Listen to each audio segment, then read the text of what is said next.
Quack Quack the duck lived in Drake Cottage, which was in a village called Puddleton.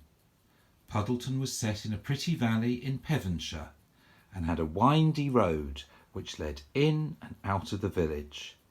In the village lived some of Quack Quack's best friends.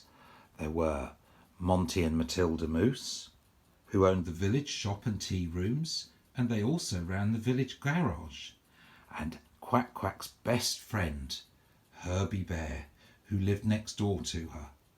And opposite her cottage lived the meddlesome and cheeky monkey twins, Bert and Ernie. One morning, Quack Quack came out of her cottage and was walking down her front path when Herbie popped his head over the fence.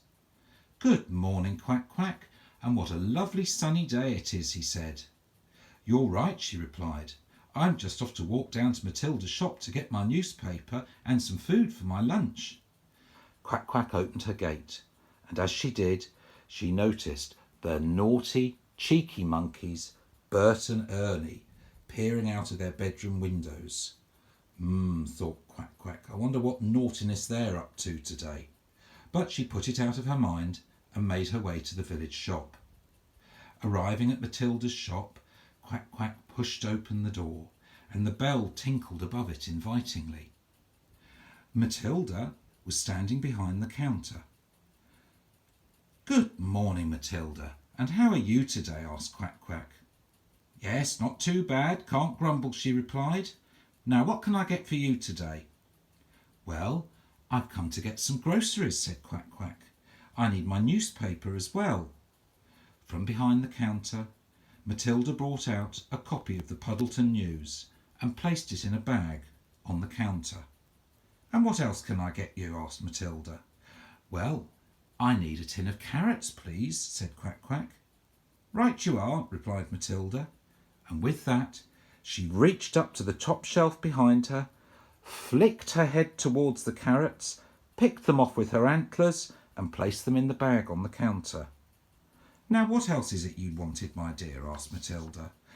"Well, I'd like—" But before Quack Quack could finish what she was saying, the bell over the door tinkled again, and in scurried the cheeky monkeys, Bert and Ernie. "Oh no," groaned Quack Quack. "What are you two up to?" "Nothing," chorused the twins, looking very mischievous, and disappeared towards the back of the shop.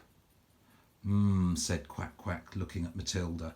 "There's always trouble when those two are around."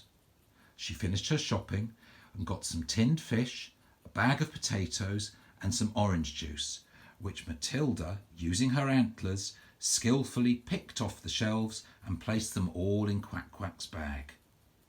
"Now, where are those two monkeys, I wonder?" said Quack Quack. But they were nowhere to be seen. Thanking Matilda, Quack Quack picked up her shopping bag and left. However, she didn't notice that Bert and Ernie darted out of the shop and ran to hide behind the big oak tree on the village green, grinning from ear to ear. Quack Quack made her way home along the footpath, but after a distance she heard a thump on the ground, then another thump and another. She looked around and saw with dismay her shopping was lying all over the pavement, and there was a big hole in the bottom of her bag. "Oh no, my shopping!" cried Quack Quack. As she turned to pick up her groceries, she could hear giggling coming from nearby on the village green, but when she looked up, there was no one to be seen. However, Quack Quack had a very good idea who it was. Collecting her shopping from the pavement, she spied Bert poking his head around the oak tree and grinning, and it was then that she noticed that the hole in her bag had big teeth marks in it. And from the giggles now coming from behind the oak tree, she knew it was those naughty monkeys who'd been up to no good. "They must have chewed through my bag when they disappeared in Matilda's shop," thought Quack Quack. "I knew they were being too quiet in there." Gathering up the rest of her shopping, Quack Quack started making her way towards the oak tree. But realising that they were going to be discovered, Bert and Ernie made a quick dash across the village green to get home. but in their rush to run away from Quack Quack they tripped over each other and fell into a huge puddle, ending up dripping wet and covered in mud. When Quack Quack saw the sight of them, she laughed out loud, and what a state they were in.